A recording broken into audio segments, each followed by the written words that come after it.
کربلا کے میدان میں خیمے لگے ہوئے تھے اور خواتین تھی نا، تو ان خواتین میں جب ان کے سامنے خبریں آ رہی تھی کہ والد بھی شہید ہو گئے، بھائی بھی شہید ہو گئے، شوہر بھی شہید ہو گئے، بچے بھی شہید ہو گئے، تو کوئی خاتون بغیر پردے کے باہر آئیں ہیں، چیختی ہوئی چلاتی ہوئی چادر اتار کر.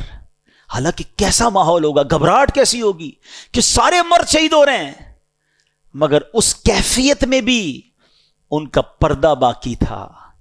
کیسا پیغام دیا ان پردہ دار بیویوں نے آنے والی نسلوں کی عورتوں کو کہ پنجتن کی غلامی یہ ہے کہ کسی صورت میں بھی پردہ نہیں ضائع ہونا چاہیے. مگر آج بازاروں میں گھوم رہی ہیں ہماری بہنیں بے پردہ، کہتے ہیں جناب عورت کی آزادی ہے. یہ کیسی عورت کی آزادی ہے؟ ایک طرف کہتے ہو کربلا امام حسین اور کربلا والوں کے چاہنے والے ہیں، اور دوسری طرف بے پردہ عورت کو گھومنا کہتے ہیں عورت کی آزادی ہے. بڑا پیارا واقعہ ہمارے نگران شورا نے پچھلے دنوں بیان میں سنایا. ایک غیر مسلم تھا، اس نے ایک مسلمان سے کہا کہ یہ تم لوگوں نے عورتوں کو قید کیا ہوا ہے، کوئی ہاتھ ہی نہیں ملا سکتا ان سے. ہمارے یہاں تو جو دیکھو شیک ہینڈ کر لیتا ہے، اور تم اپنی عورتوں کو دوسرے مردوں سے ہاتھ بھی نہیں ملانے دیتے. تو مسلمان نے کہا یہ بتاؤ تمہارے ملک کی ملکہ سے کوئی ہاتھ ملانا چاہے تو ملا سکتا ہے؟ کہا نہیں، ملکہ تو بہت بڑی شخصیت ہوتی ہے، اس سے تو چند سلیکٹڈ لوگ ہی ہاتھ ملا سکتے ہیں، باقی لوگ تو اس کے قریب بھی نہیں جا سکتے. کہا تمہارے ملک میں ایک ملکہ ہے، ہماری ہر عورت کو ہم نے ملکہ کا درجہ دیا ہے. ہماری ہر عورت کی عزت ہے، ہماری ہر عورت سے صرف وہی ہاتھ ملا سکتا ہے جس کو شریعت اجازت دیتی ہے، باقی ہر ایرا غیرہ نتھو غیرہ ہماری عورت کو ٹچ نہیں کر سکتا. یہ اسلام نے ان کو مقام دیا تھا، مگر ہم چاہتے نہیں جناب وہ مقام چھین لیا جائے اور عورتوں کو ان وحشت ناک لوگوں کے حوالے کر دیا جائے، اور کہتے ہیں یہ آزادی ہے.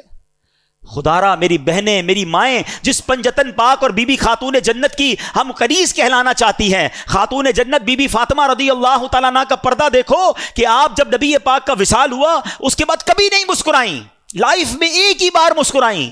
کیا وجہ تھی؟ کوئی نیا سوٹ ملا تھا؟ کوئی میک اپ کا معاذ اللہ سامان ملا تھا؟ نہیں.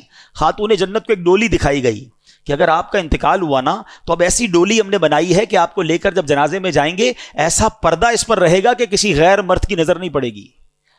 اتنا پردے سے پیار تھا کہ وہ ڈولی دیکھ کر آپ مسکرا رہی ہیں کہ میرے مرنے کے بعد بھی مجھے کوئی غیر مرد نہیں دیکھ سکے گا.